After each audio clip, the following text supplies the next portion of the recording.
On today's episode, we chat with international board-certified lactation consultant Jacob Engelsman.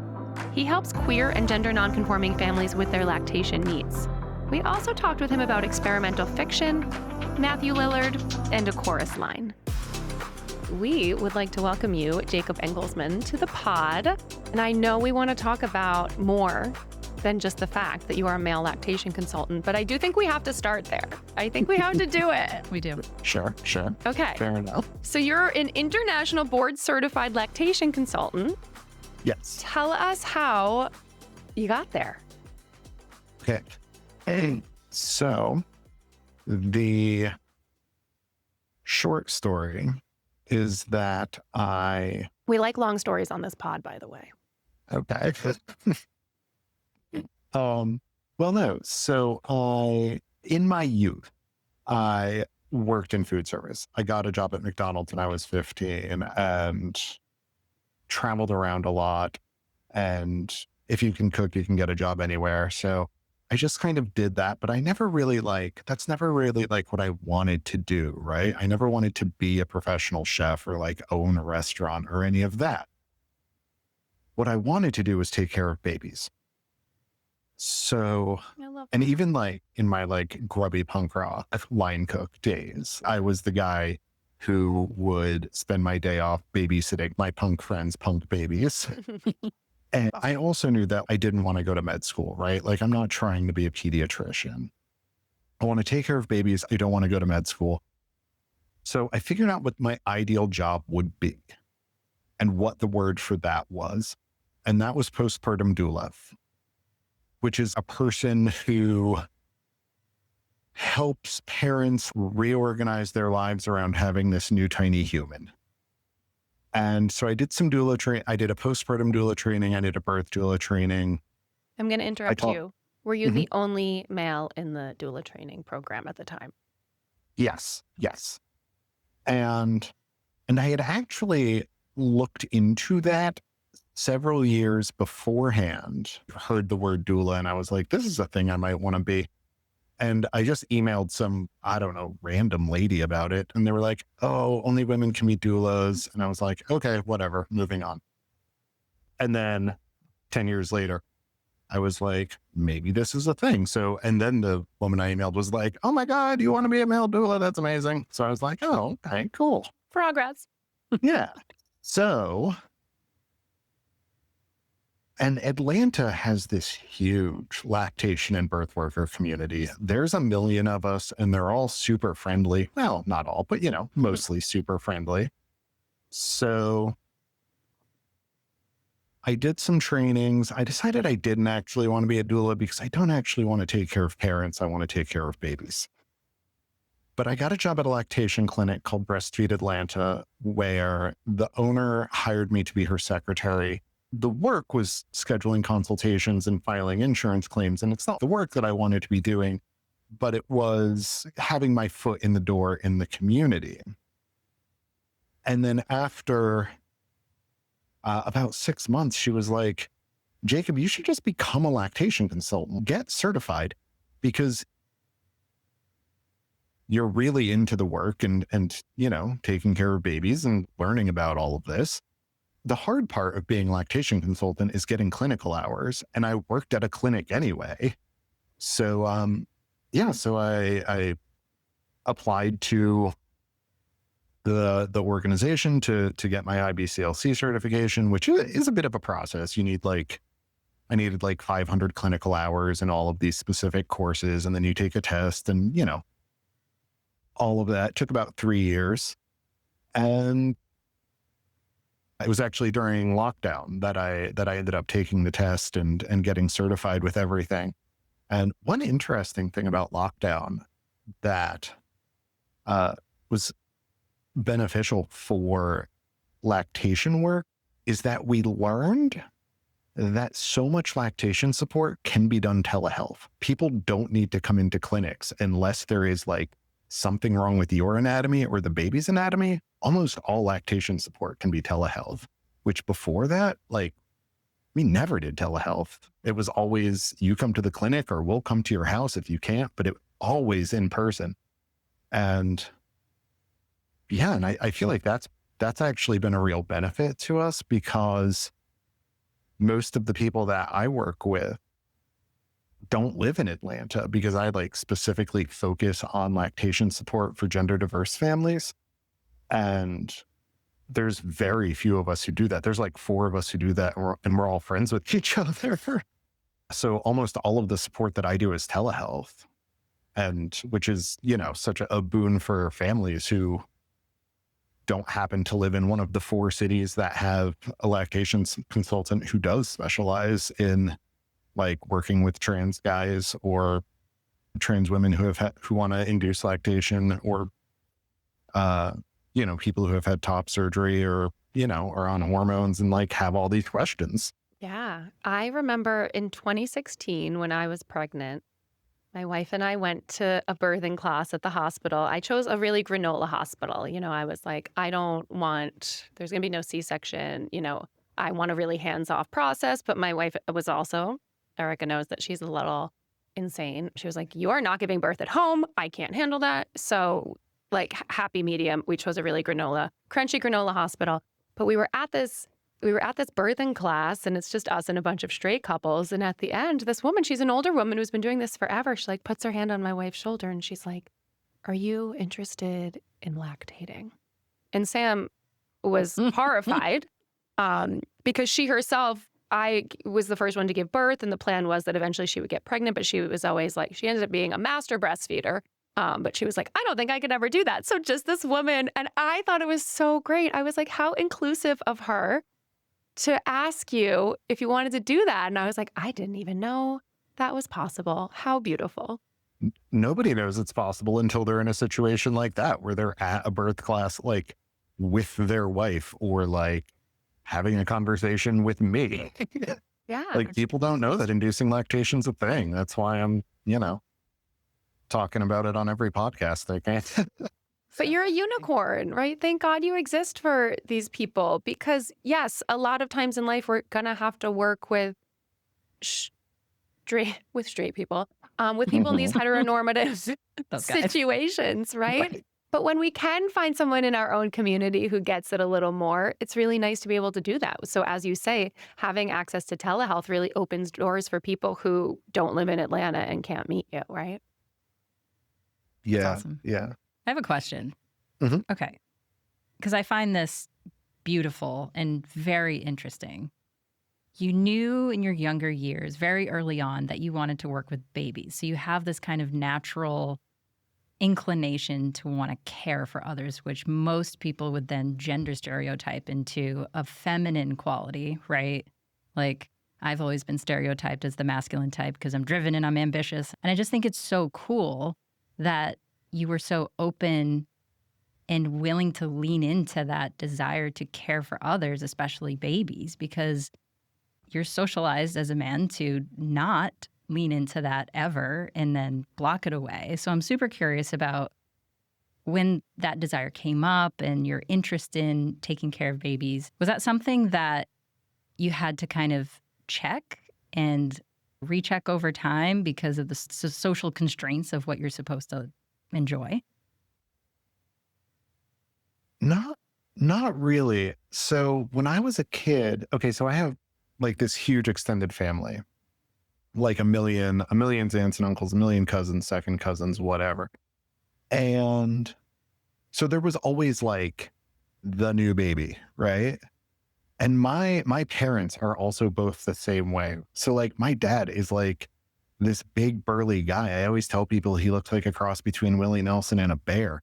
But he like, he's also very much in like, somebody hands him a baby and he's like very into taking care of the baby. Yeah. And so I think like having that example in my life, that big burly guys like can take care of babies and take care of things in general, because he's a farmer and he's very into caring for the baby goats and the baby cows and all of that. So like that was all just very normal in my childhood, was like people caring for smaller creatures regardless of their gender. So It's so amazing. It's kind of like the world that we're in today. I don't know if anybody saw, we try not to get too political here, but the Pete Hegseth speech where he's trying to basically remasculinize the military in this like really grotesque way. We're on the opposite end of wanting to care for others. And I just think it's so great in how wonderful of an example it is to have men, especially your dad, right? Like saying that this is a masculine quality and it's actually what we should do as men and caring for others. And I think that's awesome. Yeah. And it's not even like it was something he was like specifically trying to teach me, right? It's just who he is. Yeah. Big burly guy with the tiny little baby chick. Exactly. I think it's great. Do you and your husband have your own children? We do not. We are devoted uncles. Oh, Sam, my wife and I constantly reminisce about when we were the fun aunts and life was so good. We always joke that we moved to Atlanta. We wanted to be the uncles that when the kids run away, we're who they run away to. So it sounds like you've had some good boundaries in your life. You were like, I want to work with babies, but not full-time 24/7. I want to work with babies, but I don't want to be a postpartum doula who's really catering to the parents. Like you were pretty clear about what you did and did not want to do. And, being a pastry chef too also sounds delicious. So yeah, well, and that's the thing. It's like on my days off now, like every day off that I have, I bake something because I love it. And especially now that it's not my job anymore. you really want to do it. Well, you're a man of many talents, it sounds like, and you have now crossed the path into writing weird fiction. So do you want to tell us a little bit about that? Yeah. Yeah. So I also really like writing, but I don't know, it's one of those things that it wasn't until I started writing nonfiction that I also started writing short stories. And I think part of it is this like millennial urge to like monetize something. Like if I can't sell it, why am I making it? Mm-hmm. But so when I started writing articles and my book about like lactation support and all of that, I also started dabbling in short stories. And the reason I always describe it as weird fiction is because almost everything that I write it's all sci-fi, almost exclusively sci-fi. Occasionally it's horror, but almost everything that I write, I try to do it in a way that isn't just like somebody telling a story. So like in first or third person. So right now I have a novella that might be turning into a novel. It keeps pushing the boundaries of how long a novella can be. It's entirely written in letters and journal entries. Oh, I love that. As I like started researching more about that, that's been a really popular format for a while. Like Dracula is written in letters, Frankenstein. It actually, how did I say that? It's a really popular format, but also specifically in like science fiction and horror, right? Like Dracula and Frankenstein.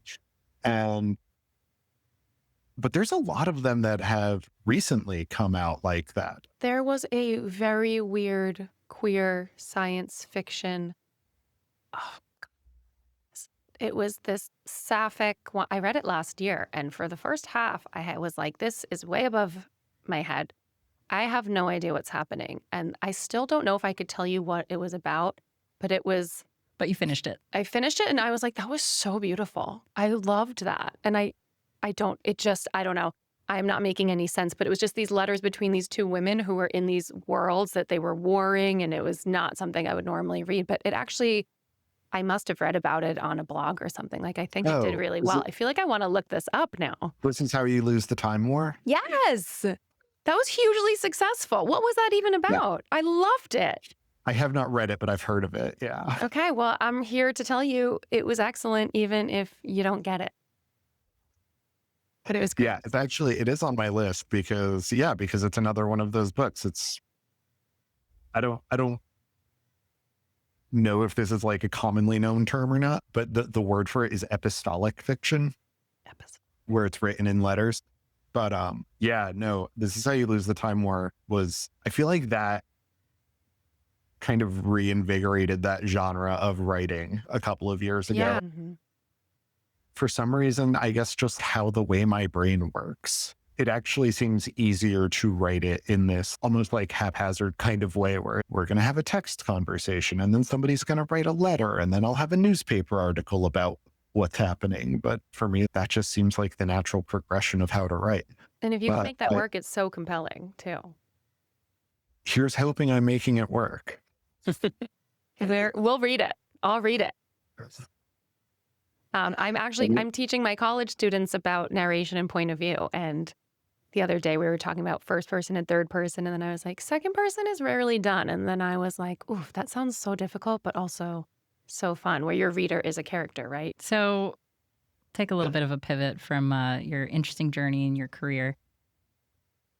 Laura likes to talk about queer joy a lot. I love to talk about queer joy. And I think it's particularly interesting for our generation, just making the separation or the difference, because she's talked to young people, middle-aged people, kind of get a range of answers.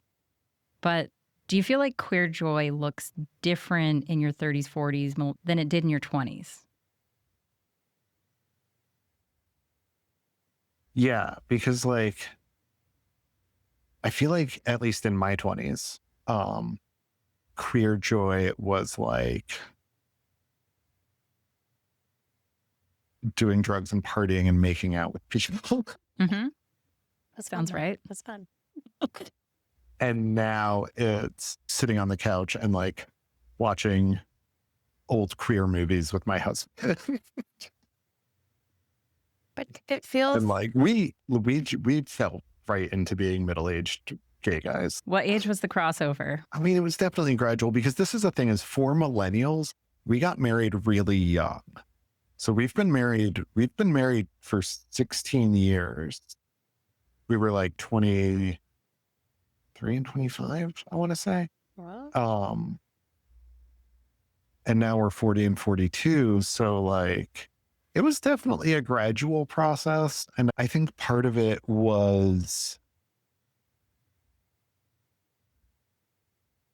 I wonder if it was when we bought real estate. I also, I feel like so many of us we're told in our marriages, like, don't take each other for granted, keep things new and exciting. But there's also, my wife and I have been married 12 years, and there's this joy that just comes with being able to exist with her in this thoughtless way. Whereas when we were younger, where are we walking down the street? Are we holding hands? Everything felt so intentional. And now we're just like boring moms. And there's a part of me that loves that, because I like to play my queer card as like, yes, I'm a basic bitch, but I'm still cool because I'm queer, right? So I'm like, I like this boring early to bed life she and I have created. That is queer joy to me, just feeling comfortable in my marriage, in the situation that we're in, and not feeling like I have to explain it to anyone. Yeah. And that's another one of the big like pros of living in a big city, but also like particularly Atlanta's real gay. Mm-hmm. So, and honestly, not even considering like the queerness of it, to kind of just feel like I need to live in cities. I feel like I'm done living in small towns. If there's not a subway system, then I don't know. I don't know if I can call it home. That's hilarious, because I'm having the opposite reaction where I'm kind of like, my mom has a lot of land in the middle of nowhere, Maine. I could buy one of those like Chinese homes that cost $20 and they just drop it off like a shipping container. Temu house. Temu house. I mean, I'm handy. It's my butch card. And we could just get away from all the nonsense. And I kind of want to You're run ready away for from just it. like chirping crickets. But that's the thing is I think about it long enough. In 12 hours, I will be running back. Yeah, you want to go The Broadway out. show. I know. Every time my wife and I are in a city, we're like, fuck, everything's so much better in a city. It's so much better. You just have so much more access to your own. If you want to find queer community, you're going to find it in any city, right? Like you're going to find what you need for you yourself. We have kids. You're going to find all of those things. It's living in a bubble too. There's like, I want to be back in a bubble. Yeah. So we either want to retreat to the city, which is too goddamn expensive with children, and the outside is kind of nice for them. And then we can't really run away because I might be the only one who has like a set of outdoor skills that could help us all. I am willing to learn. Okay. So we're all millennials here. I feel like we need to talk about some of our cultural references from like growing up late 90s, early 2000s, when pop culture was so heteronormative, really misogynist. Like what when you look back to high school, your early 20s, what pop culture moments stick out to you? What were you into? Sounds like you were kind of punk rock. Okay, so I was into like the punk rock aesthetic, but not like the music. Gonna have to support you on that. And I don't, and like I enjoy a show. I like going, enjoy going to the bar and drinking some cheap beer and going to the mosh pit. But like, if you named any punk band, I would not be able to name a single one of their songs, even if I had heard of the name of the band. Punk cusp. Ska, were you into ska? That was such a 90s thing. Huge when we were in high school. Oh, God. Yeah, no, Right. I actually did a whole big project when I was in high school on like the history of ska. I don't even know why. See? I don't even really Who like it. assigned that? Knew it. No, because you could do it on anything you wanted. Yeah. I was like, I'm gonna do mine on ska music. I love ska. What was that band? I can't think of it right Mighty now. Mighty Boss Yes, Tones? that one. Just pulled that right out of my back. That was great. That's the one. Thank you. Trivia. Let's sign us up. My wife grew up in Sarasota, and they were like the epitome of the pop punk early 2000s. If boys had frosted tips, these girls were all in. Isn't that where Justin Timberlake, his origin story was? Orlando. Oof. Why do I know so Oh, I thought you were gonna say the Mighty Mighty Boss Tones, and I was like, that does not sound right. No, don't think so. Yeah, so tell us some of your queer cultural touchstones from those younger years. So when I was a kid, a child, the movie, how like there's sometimes in millennial families, there's a movie that you watched on repeat because your parents had it on VHS and nobody else has seen it. Okay, for us, it was a chorus line. Oh, wow. Nice. That's fantastic. That is not what I was expecting when I asked you about early 2000s pop culture. No. This is definitely, but this was like The chorus line. Yeah, no, that got me because you said queer touchstone from my childhood. That would be one. I do sometimes miss the days of you're going to watch one of these tapes you own because those are your only option, right? Mm-hmm. Like we just rewatched all the same weird shit. Now we didn't just have too much. And we didn't watch TV because of that. I'm like, I'm bored. I got to go. Mm-hmm. I remember my brother used to watch a lot of Arnold, Total Recall. My brother and I can quote all of those movies. My siblings and I quote Kindergarten Cop to each other regularly. Who is your daddy and what does he do? And I'm obviously great at it. I So only should do remember voiceover work. I only remember the 3 boobs from that movie. That's The triple boob. that's Oh yeah, the triple boob. Yeah, That's but there all. was always an Arnold Schwarzenegger VHS. Like if you rented a house Absolutely. ever, that like Right. I feel like a few years ago my brother had a ski house and I went to stay and we watched Total Recall because we were like, oh shit, you remember this? But speaking of like old queer movies, did any of you watch Party Monster with Macaulay Culkin? That sounds so familiar. Yeah. It's about like the club kid scene Yeah. in the 90s and the one killed a guy. Yes. Was there like a truck in it where they had a party? Yes. Yeah, Okay. yeah, yeah, yeah, yeah. I've seen it. There was a party in the back of like a U-Haul Yeah, truck or whatever. And That's what stood and out. Small the party. drag queen driving it was played by Marilyn Manson. Oh, of course. Ooh. Damn. Wow, I love that little Also, Marilyn Manson, another 90s icon. big time. Do you remember the Date. rumor that probably went around every junior high and high school Yep. in America? Took out his ribs. That he took out his ribs, and also that he was the kid from the Wonder Years.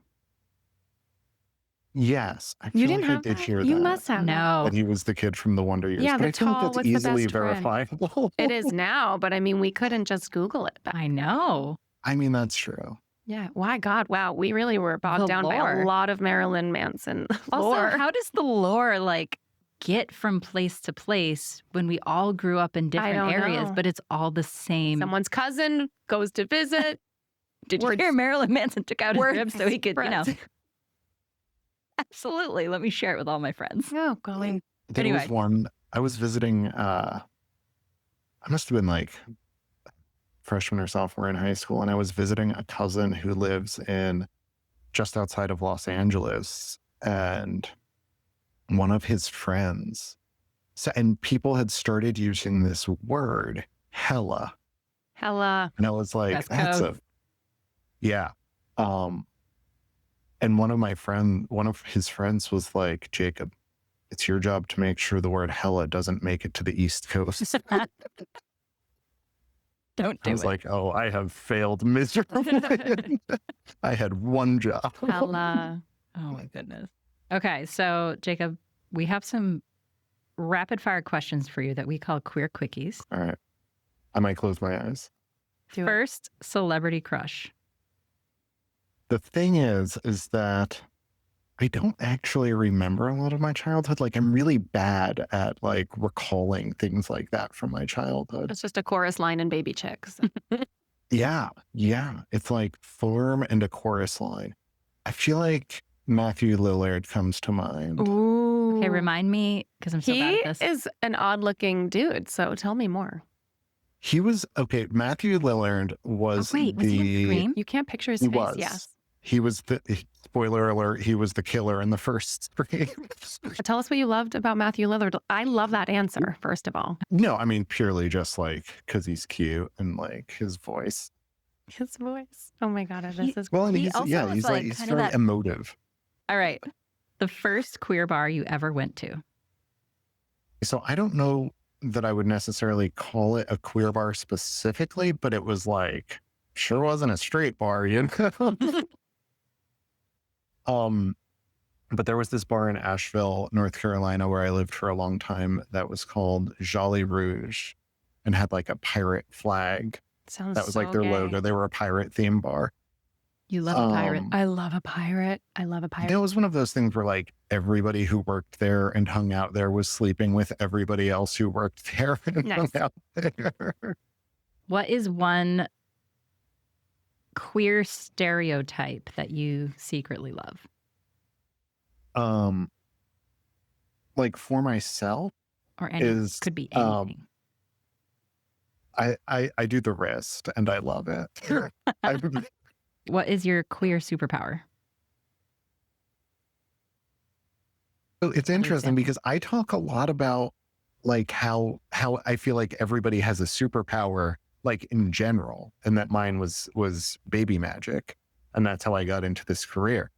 It's a superpower. Baby but magic it's- is, I feel like that is a queer superpower. absolutely. I love other people's babies because I can give them back. Babies loved me. Like I used to in grad school and in college, I always nannied, and I was always like a baby. And I love a baby. Yeah. If someone has a baby around, like I want to hold it, and my 8-year-old son wants to hold it, so he's a lot like you. People are always like, Quinn wants to hold the baby. Like he and I will fight over the baby. I love that. We love a baby. Okay. What makes you go from 0 to unhinged? In a good way or a bad way? Ooh, Second either. timer. Any way you want to take it. So it makes me crazy when I get interrupted when I'm doing something. Like when my mind is focused on a thing and then I have to shift gears all of a sudden, Mhm. like I just kind of short circuit. I recently started seeing a new therapist, and he asked if I had ever been diagnosed as ADHD. And I was like, no, but why do people keep asking me that? All right, last one. Best queer movie or show that you enjoy? Or enjoyed in the past. Chorus line. Chorus There line. it is. It all comes back to a chorus line.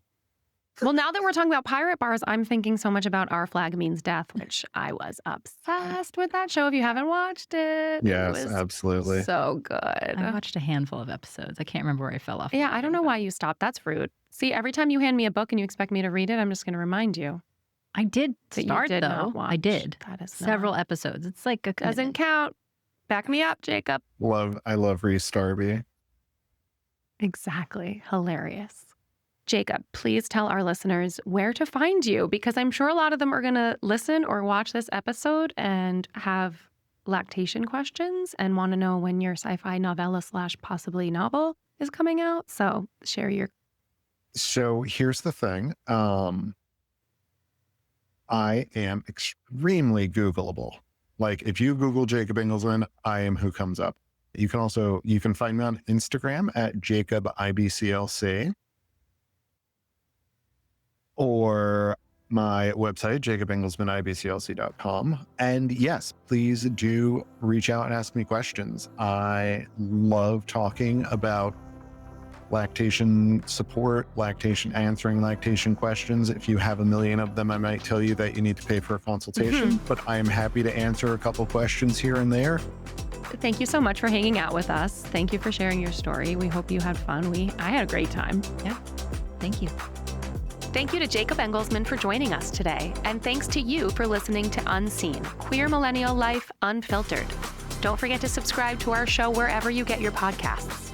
This podcast is powered by Pink Robin. Follow us on social media at Pink Robin Shop.